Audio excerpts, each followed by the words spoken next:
गुरूंचा phone येतो आपल्याला, आपल्यामध्ये फार वेगळे त्यावेळेस आयुष्यामधला तो क्षण आपल्यासाठी असतो.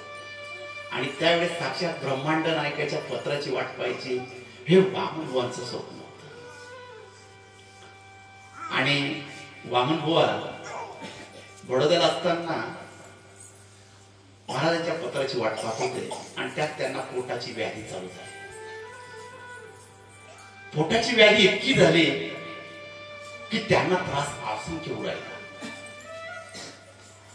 रोज वैद्याकडे जायचं, औषध घ्यायचं आणि पोटाच्या व्याधीसाठी घ्यायचं, पण फरक काहीच पडत नव्हता. आता हे रोजचं वाढत चाललं होतं, रोज पोट दुखू लागलं होतं. मनामध्ये विश्वास होता स्वामींबद्दल, का माझं पोट दुखतंय, स्वामींना समजत, स्वामी काहीतरी पाठवते. खूप विश्वास होता, स्वामींकडून काही झालं नाही. आता व्याधी वाढत चालली होती. व्याधी असंख्य वाढल्यामुळे वामन बुवा घरामध्ये झोपायला लागल्यानंतर उठणं परत सर्व बंद झालं आणि डोळ्यातून अश्रू व्हायचे त्यांच्या. स्वामी विसरलात का हो तुमच्या भक्ताला? किती अंत पाहणार हो स्वामी? आयुष्यात तुमच्याशिवाय माझं कोणीच नाही स्वामी. तुमच्या चरणांपासून मला कधी दूर व्हायचं नाही. आज मी बडोद्यात आहात, तुम्ही अक्कलकोटला स्वामी. माझं पोट दुखतोय स्वामी, मी माझा राग सोडून तरी तुमच्याकडे आलो असतो. आणि वामन बुवा रडू लागले त्या ठिकाणी. पत्नीला जवळ बोलवलं, काहीतरी कर, पोटाचं दुखणं बरं होत नाही. काहीच समजत नव्हतं. वैद्यांचे उपचार असफल होत होते. आता आथरुणातच सर्व होऊ लागलं. त्यांना आथरुतानं उठताच येत नव्हतं. रोज पत्नी सेवा करत होती, आई सेवा करत होती. वामन बुवांना वाईट वाटत होतं, अरे आपल्या आईची सेवा आपण करावी आणि ती आई आपली सेवा करते. त्याचं दुःख त्यांना होऊ लागलेलं होतं. रात्र झाली असेल, रात्रीचे 12-1चा प्रहर असेल. वामन बुवा उठले, स्वतःला कसं तरी उभं केलं, काठी घेतली, आईच्या पायाजवळ हात ठेवला आणि डोक्याला लावला. हळूच आथरुणातून पत्नीला बघितलं, डोळ्यातून अश्रू येतात आणि हात जोडले. आई येतो, हा शेवटचा नमस्कार माझा स्वीकार कर आई. पत्नी झोपली होती. येतो ग, तुझ्यासाठी मी काहीच करू शकलो नाही, हा माझा शेवटचा अक्षर. वामन बुवांनी मनामध्ये ठरवून ठेवलं होतं, आता आयुष्य आपलं संपवावं, नाही राहायचं आता. आणि त्या ठिकाणी मनामध्ये असंख्य विचार केल्यावर वामन बुवा कसे तरी बाहेर पडले. रडत होते, बायको डोळ्यापुढे फिरत होती, आई डोळ्यापुढे फिरत होती. आणि कसे तरी चालत पडत कसे तरी शिवसागर तलाव आहे, आज बी तुम्ही बडोद्यात गेला, शिवसागर तलाव आहे, त्या तलावाच्या ठिकाणी आले. आता आयुष्य संपवायचं आणि तलावात उडी मारायची. तलावाजवळ उभे राहिले,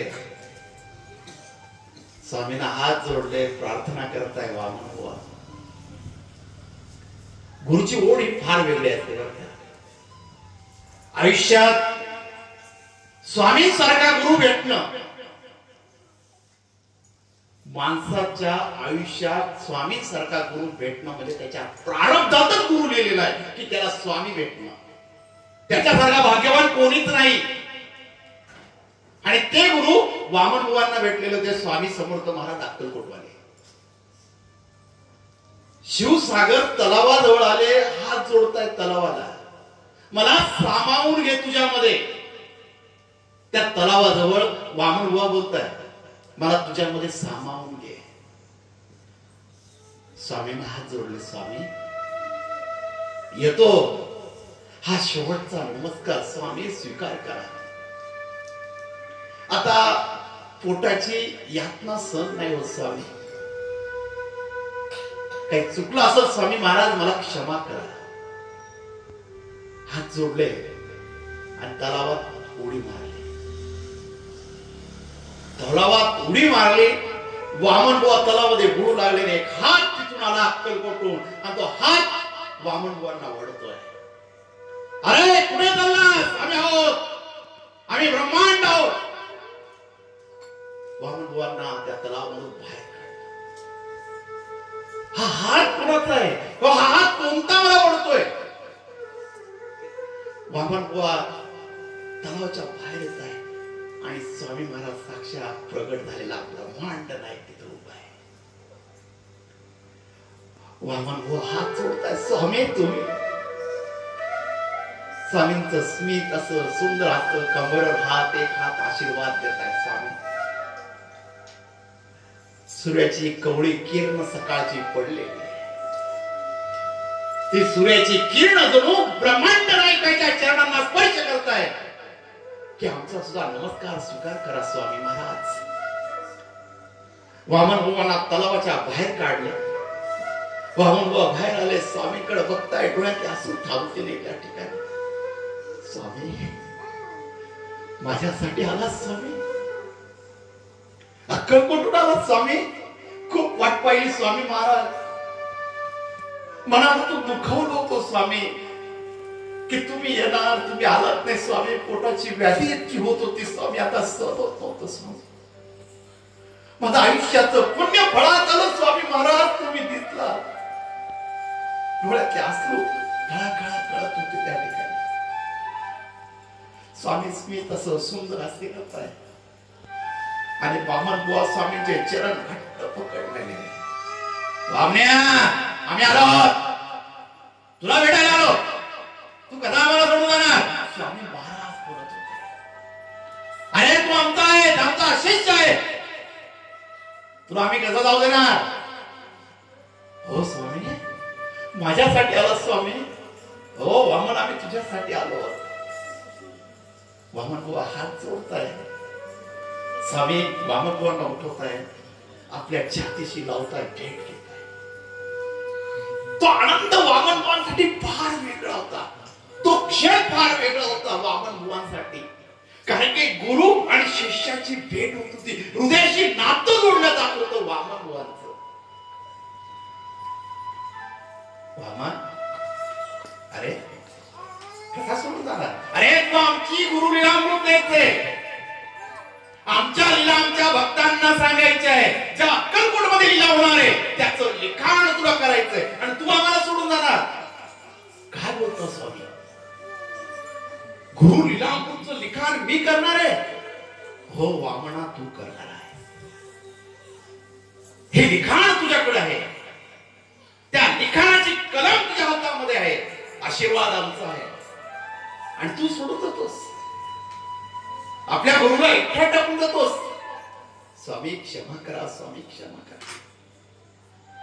स्वामी मी तुमच्या पत्राची वाट पाहत होतो. अरे का आमच्या पत्राची वाट पाहतो? आम्ही तुझे गुरु आहोत ना. आम्हाच्याकडे असायचे मनामध्ये राग काढ. नाही स्वामी चुकलो, स्वामी चुकलो. वामन बुवांना स्वतःला पस्तावा लागला. वामन बुवा महाराजांना सांगतात स्वामी पोटाची व्याधी. अरे कसली व्याधी? महाराज कसली व्याधी? पुढे तुला पोट दुखतंय. महाराज वामन बुवांना जवळ घेतात आणि पोटावर हात फिरवताय. पोटावरून हात फिरवल्यावर सरस्वती भीत वामन बुवांच्या अंगामधून जाते. ती भीत केल्यावर सर्व आयुष्यामध्ये काहीतरी आयुष्य वेगळा क्षण आलेला आहे. पोटाची व्याधी आठवत नाही, काहीतरी फक्त ब्रह्मांड नाही माझ्या समोर उभा आहे. भावन्या कसला विचार करतोस? मी तुझ्याकडे आलो, लवकर बोलून झालाय, आम्ही वाट पाहतोय. आणि महाराज तिथून अदृश्य झाले. वामन डोळे चोळतोय. स्वामी गेले कुठं? अरे स्वामी इथं होते. स्वामी क्षमा, स्वामी क्षमा, स्वामी क्षमा. आणि पस्तावा येतोय महाराजांना. मी अक्कलकोटून माझ्यासाठी स्वामी इथं आले. काय काढली त्या स्वामींना, मी चुकीचं वागलो. महाराजांचे चरण घट्ट पकडले. माझ्या आयुष्यातला वेगळा क्षण होता. घरी आले, पत्नी आणि आई बघत होते वामन बुवा कुठे गेले, आपला पती कुठे गेला. यांना आतुरताने उठता येत नव्हतं. आणि तेवढ्याच वामन बुवा जोरात चालत येत आहे. कोणती पत्नी असो तिला आनंद होणारच, माझा पती आलेला आहे. आणि एवढ्या दिवस पती आथरुणात होता, आज सुंदर असा चालतोय. आणि वामन बुवा आनंदात आले. हो कसं काय तुम्ही चालत येत आहे? अगं स्वामींची कृपा झाली, स्वामी मला भेटले. शिवसागर तलावर स्वामींची भेट झाली. माझी पोटाची व्याधी गेली. मी अक्कलकोटला गेलो पाहिजे. मला गुरु लीलामृत स्वामी